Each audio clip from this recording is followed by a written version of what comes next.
Next homopolysaccharide देखते हैं glycogen को। स्टार्च हो गया, अब ग्लाइकोजन। ग्लाइकोजन क्या है? It is a animal starch. Starch के बारे में हमने क्या पढ़ा कि स्टार्च क्या है? स्टोरेज पॉलीसैकेराइड है। इट मीन्स जब हम खाना खाते हैं, जो खाने के अंदर कार्बोहाइड्रेट्स होता है, वो कार्बोहाइड्रेट क्या हो जाता है? स्टोर हो जाता है बॉडी में।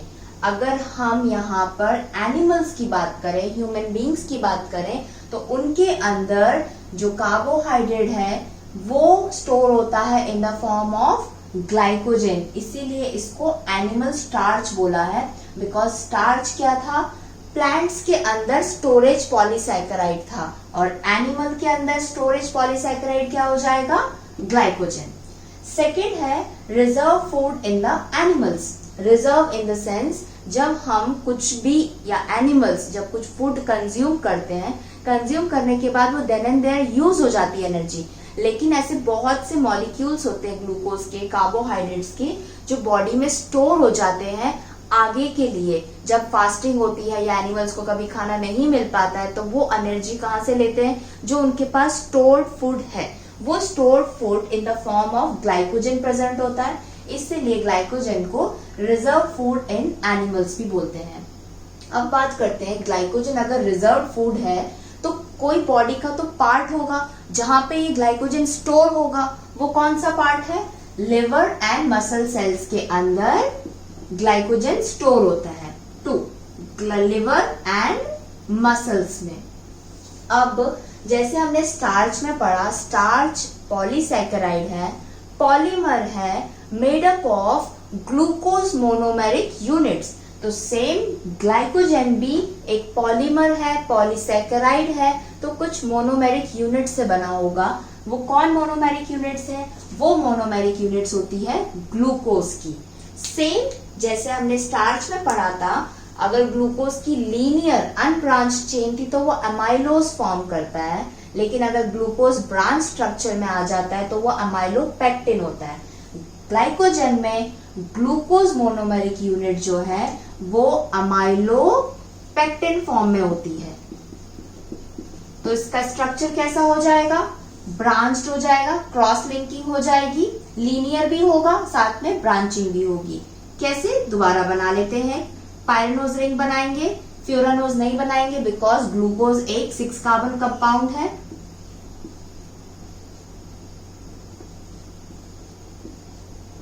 ये अब इसके बाद इसके अंदर हम करेंगे फर्स्ट कार्बन पे HOH, सेकेंड कार्बन पे HOH, थर्ड कार्बन पे OHH, फोर्थ कार्बन पे again HOH and fifth carbon के ऊपर CH2OH। सेम इसमें बन जाएगा। और इनके बीच में क्या बनेगा? ये यहाँ पर कौन सा बॉन्ड बनेगा? ग्लाइकोसिडिक बॉन्ड C1C4, क्योंकि अभी हम लीनियर बना रहे हैं। अब हम अमाइलोपेक्टिन का बनाने के लिए क्या करेंगे? यहाँ पर जो ये C1 है, HOH है, ये यहाँ पे कैसा बॉन्ड फॉर्म करेगा? यहाँ पर कुछ इस तरीके से।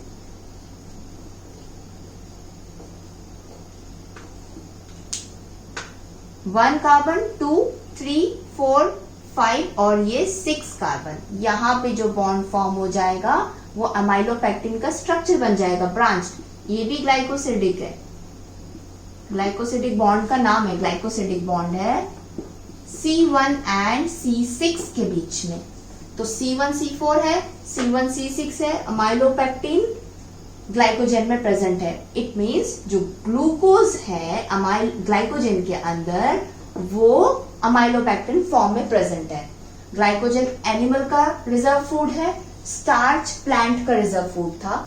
अब देखते हैं ग्लाइकोजन एंड ग्लूकोज के बीच का रिलेशन। ये आपकी एनसीईआरटी बुक में नहीं है, बट नीट एग्जाम में इस टॉपिक से रिलेटेड बहुत से क्वेश्चंस आते हैं। ग्लाइकोजन एनिमल स्टोरेज पॉलीसैकेराइड है, तो ये कैसे हमारी बॉडी में स्टोर होता है?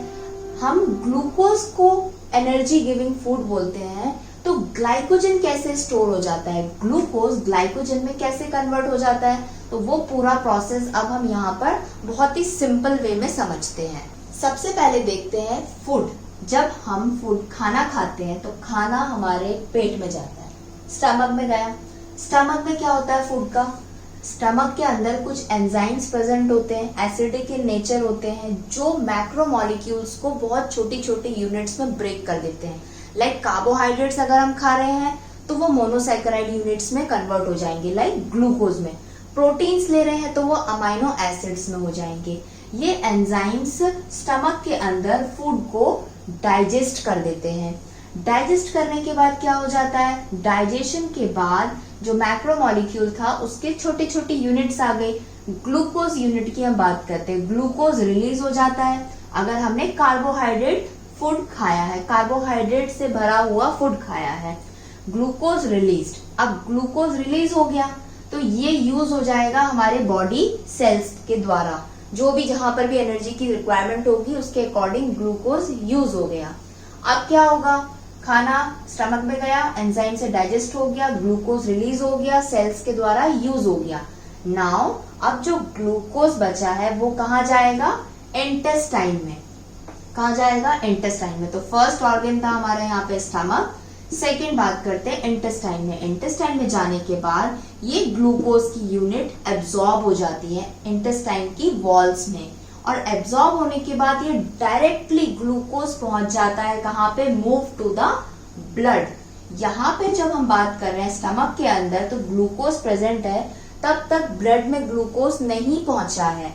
अब इंटेस्टाइन में एब्जॉर्ब होने के बाद कार्बोहाइड्रेट की मोनोसैकेराइड यूनिट ग्लूकोज एब्जॉर्ब हो गई है और ब्लड में पहुंच गई।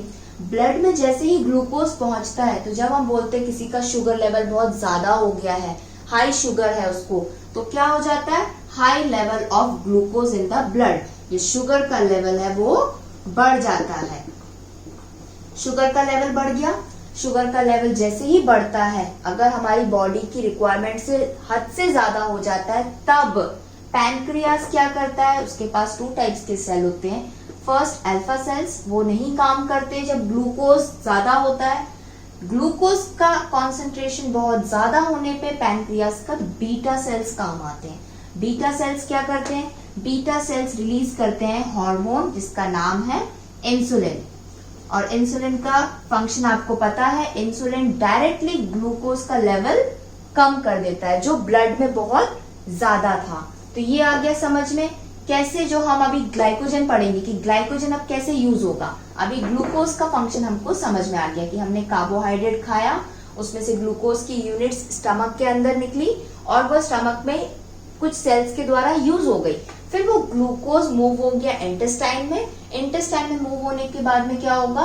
ब्लड में जाएगा। और ब्लड का जैसे ही शुगर लेवल बढ़ जाएगा, जब तक बढ़ता नहीं तब तक पैनक्रियास के सेल्स काम नहीं करते हैं, बीटा सेल्स आराम से रहते हैं। लेकिन हाई लेवल हो गया है तब बीटा सेल्स इंसुलिन हार्मोन को रिलीज कर देते हैं और ग्लूकोज का लेवल कम कर देते हैं। नेक्स्ट, जब ग्लूकोज का लेवल कम हो गया, ठीक है, अब नॉर्मल हो गया, लेकिन उसके बाद भी बहुत एक्स्ट्रा ग्लूकोज बचा हुआ है, तब क्या होता है? ये ग्लूकोज स्टोर होता है। अब क्या होगा? ग्लूकोज को स्टोर होना है तो कहाँ पे स्टोर होगा? ये होगा लिवर के अंदर जाके स्टोर एंड मसल सेल्स के अंदर स्टोर होगा। ये ग्लूकोज हमारा कहाँ जा रहा है? लिवर के पास जाएगा। ये जा रहा है लिवर के पास, और यही ग्लूकोज हमारा कहाँ जा रहा है? मसल्स के पास स्टोर होने के लिए। लेकिन लिवर और मसल्स मना कर देंगे कि ग्लूकोज हम तुमको ऐसे स्टोर नहीं कर सकते जिस फॉर्म में तुम हो। तो ग्लूकोज क्या करेगा? ग्लूकोज कन्वर्ट हो जाएगा in the form of glycogen. कैसे? सिंपल बात है, जो ग्लूकोज क्या है? एक सिंगल मोनोमर सिंपल शुगर है बिल्कुल। तो ये क्या करेगा? ग्लूकोज चेन बना लेगा, बहुत सारे ग्लूकोज को बुला के लाएगा और कैसी? लीनियर के साथ ब्रांच चेन बनाएगा। क्यों? क्योंकि ग्लाइकोजन के अंदर जो ग्लूकोज प्रेजेंट है वो अमाइलोपेक्टिन फॉर्म में है, अमाइलोपेक्टिन में है।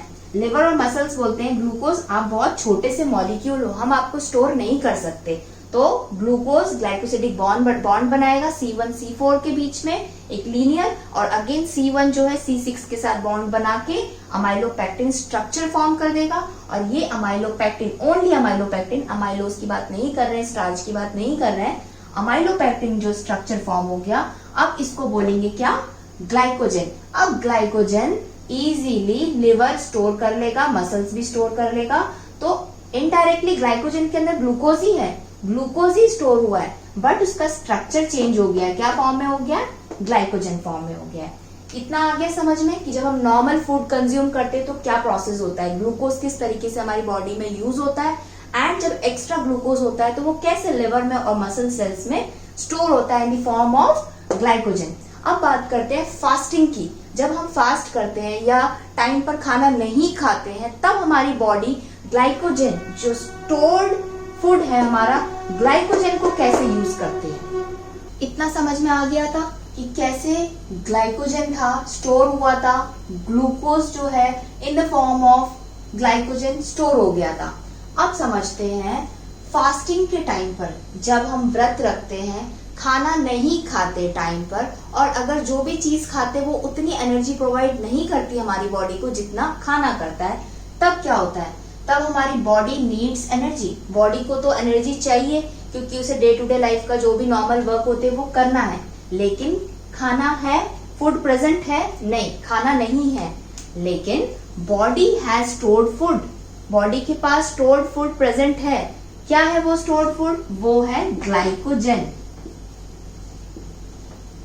हम फास्टिंग कर रहे हैं, हमें खाने की जरूरत है, लेकिन खाना नहीं है क्योंकि हमें एनर्जी चाहिए। बॉडी के पास स्टोर्ड फूड है in the form of glycogen. तो अब ये ग्लाइकोजन हमारी बॉडी कैसे यूज करेगी एनर्जी के लिए? क्या होता है, जो पैनक्रियाज है, जो उसके पास में अल्फा एंड बीटा सेल्स थे, इससे पहले मैंने बताया था बीटा सेल्स, ब्लड में जब शुगर का लेवल ज्यादा हो जाता है तब बीटा सेल्स पैनक्रियाज के इंसुलिन को रिलीज करते हैं ग्लूकोज लेवल को कम करने के लिए, क्योंकि आपने खाना शायद ज्यादा खा लिया या ग्लूकोज या शुगर का लेवल बढ़ गया है।